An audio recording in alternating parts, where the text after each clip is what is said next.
새끼손가락 쪽 손목 끝이 아프고 손목을 돌릴 때 찌릿한 통증이 생기면 바로 이 손상 가능성이 매우 큽니다. 만약 이 손목을 돌릴 때 계속 찌릿하고 딸깍 소리가 나거나 물건을 드는데 자꾸 힘이 빠지는 느낌이 들면 꼭 병원으로 오셔야 합니다. 이 손상이 경미하다고 한다면 대부분은 수술 없이 약물 치료나 물리치료 내지는 주사치료 같은 보존적인 방법으로 좋아지는 경우가 굉장히 많습니다. 혹시 지금 손목을 돌릴 때 아프거나 딸깍 소리가 나고 새끼손가락 쪽이 불편하신 분들 절대로 참고 넘기지 마시고 두팔로 정형외과처럼 손목 전문 치료 병원에서 정확한 진단을 받으시는 게 가장 중요합니다. 안녕하세요. 두팔로 정형외과 하원장입니다. 여러분, 혹시 손목에도 디스크가 존재한다는 사실을 알고 계셨나요? 우리가 흔히 알고 있는 이 목 디스크, 허리 디스크처럼 이 손목의 디스크라고 비유되고는 하는 조직이 있습니다. 바로 TFCC라고 부르는 삼각섬유연골 복합체라고 부르는 곳인데요. 이 TFCC는 단순한 연골이 아니라 연골과 인대가 섞여 있는 매우 복잡한 구조예요. 그래서 손목을 부드럽게 회전시켜주고 우리가 물건을 들거나 손을 짚을 때 충격이 바로 뼈에 가지 않도록 완충 역할을 해줍니다. 그래서 이 부위가 손상이 되면 손목을 돌릴 때 찌릿하거나 딸깍 소리가 나기도 하고 손을 짚을 때 통증이 생길 수가 있어요. 어떤 분들은 이 손목이 자꾸 불안한 느낌이 든다고도 하십니다. 그래서 오늘은 그 디스크에 생길 수 있는 TFC 질환이 무엇인지, 손목 터널 증후군과 어떻게 다른지, 그리고 예방법, 주의사항까지 상세히 알려드리겠습니다. 만약 평소에 손목에 통증이 있고 손목이 좋지 않았던 분이라면 이 오늘 영상을 집중해서 시청해 주시기 바랍니다. 우리의 손목 안쪽을 들여다보면요, 여러 개의 작은 뼈들이 복잡하게 맞물려 있고 그 사이사이를 연결해주는 중요한 구조물이 있어요. 그게 바로 TFCC, 즉 삼각섬유연골 복합체라는 조직입니다. 이 TFCC는 단순히 연골만 있는 게 아니고 인대랑 섬유 조직, 연골판이 한 덩어리처럼 뭉쳐있는 복합 구조예요. 그래서 손목을 돌리거나 꺾는 동작, 예를 들면 병뚜껑을 따거나 문고리를 돌릴 때 이 조직이 부드럽게 움직일 수 있도록 도와주고요. 우리가 넘어질 때 손을 짚어도 충격이 바로 뼈로 가지 않도록 완충 쿠션 역할도 해줍니다. 그런데 이 TFCC에 손상이 생기면 어떻게 될까요? 손목을 돌릴 때 찌릿하거나 따끔한 통증이 생기고 특히 이 새끼손가락 쪽 손목 끝에서 통증이 더 뚜렷하게 나타나는 경우가 많습니다. 어떤 분들은 손을 짚을 때 딸깍 소리가 나거나 안에서 뭔가 걸리는 느낌이 든다고도 하십니다. 또 손목이 자꾸 불안한 느낌이 들거나 물건을 들 때 힘이 빠진다고 느끼는 분들도 많아요. 또 어떤 상황에서 TFCC를 주로 다치나요? 자, 이 TFCC에 문제가 생기는 이유는 굉장히 다양한데요. 첫 번째는 넘어질 때 손을 짚는 경우입니다. 우리가 길을 가다가 휘청하면서 반사적으로 손부터 짚잖아요. 그 순간 이 손목의 충격이 꽝 하고 들어가면서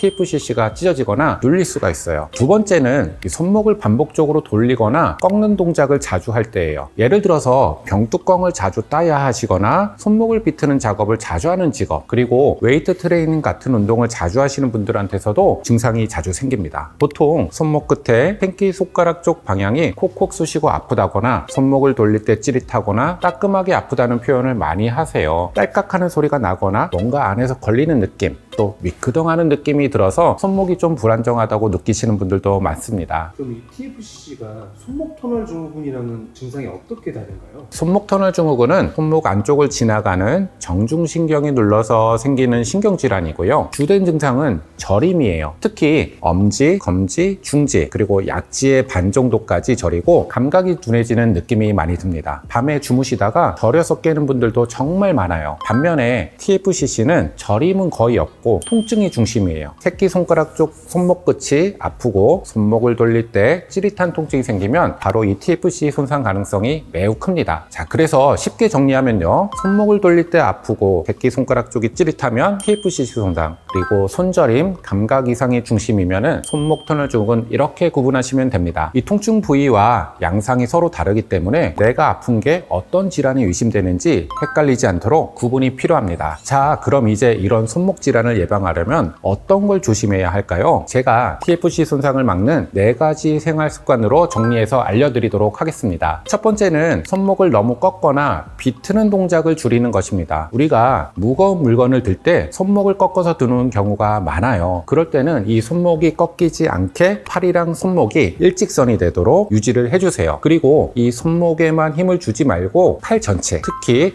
팔뚝에 힘이 분산되도록 들어주는 게 좋습니다. 두 번째는 이 넘어짐과 충격을 예방하는 것입니다. 밖에서 활동을 하다가 넘어지면 반사적으로 손부터 짚게 되는데요. 이게 바로 TFCC에 큰 충격을 줄 수 있어요. 미끄러운 날엔 신발을 잘 챙기시고 운동을 하시기 전에는 손목 스트레칭을 반드시 해주시기 바랍니다. 필요할 때는 손목 보호대나 테이핑도 도움이 됩니다. 세 번째는 주기적인 스트레칭과 근력 강화입니다. 우리의 손목을 둘러싸고 있는 팔 근육, 특히 이 전완을 잘 써줘야 TFCC에 부담이 덜 가요. 가벼운 아령을 들기, 손목 돌리기, 굽혔다 펴기 같은 동작을 하루에 3분에서 5분씩 정도만 해주셔도 큰 효과를 보실 수가 있습니다. 자, 마지막으로는 휴식과 올바른 자세입니다. 컴퓨터와 스마트폰을 많이 쓰시죠. 대략 30분에서 1시간 정도 쓰시고 나면 이 손목을 들려주시고 잠깐 쉬어주는 습관 정말 중요합니다. 손목이 뻐근하거나 아플 때는 무조건 무리하지 마시고 얼음찜질이나 가볍게 쉬어주세요. 참다가 더 악화되면 치료도 매우 오래 걸립니다. 그런데 만약 통증이 점점 심해지면 그럼 병원에 가야겠죠? 네, 맞습니다. 그게 가장 중요해요. 만약 이 손목을 돌릴 때 계속 찌릿하고 딸깍 소리가 나거나 물건을 드는데 자꾸 힘이 빠지는 느낌이 들면 꼭 병원으로 오셔야 합니다. 빨리 병원에 오셔서 확인 후에 이 TFC 손상이 경미하다고 한다면 대부분은 수술 없이 약물 치료나 물리치료 내지는 주사치료 같은 보존적인 방법으로 좋아지는 경우가 굉장히 많습니다. 저희 두팔로 정형외과는 가능한 한 수술은 마지막 옵션으로 생각을 하고 최대한 환자분의 건강을 생각해서 보존적 치료로 회복될 수 있도록 도와드리고 있으니 정확한 건 병원에 내원하셔서 진단을 받아보시는 게 가장 좋습니다. 그럼 만약에 수술을 한다면 재활 기간은 어느 정도 걸리나요?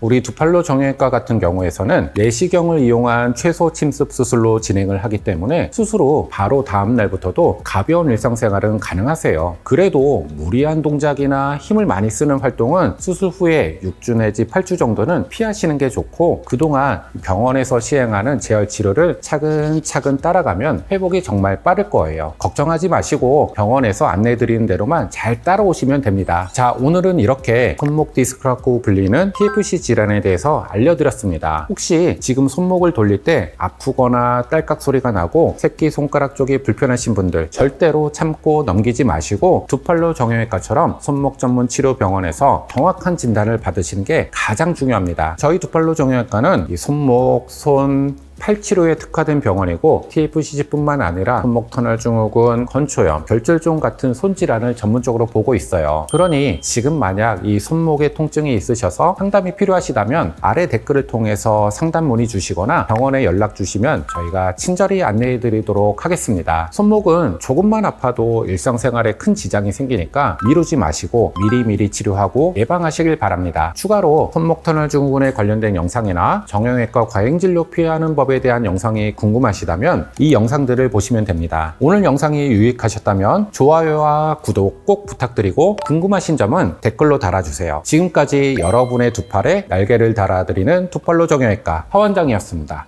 감사합니다.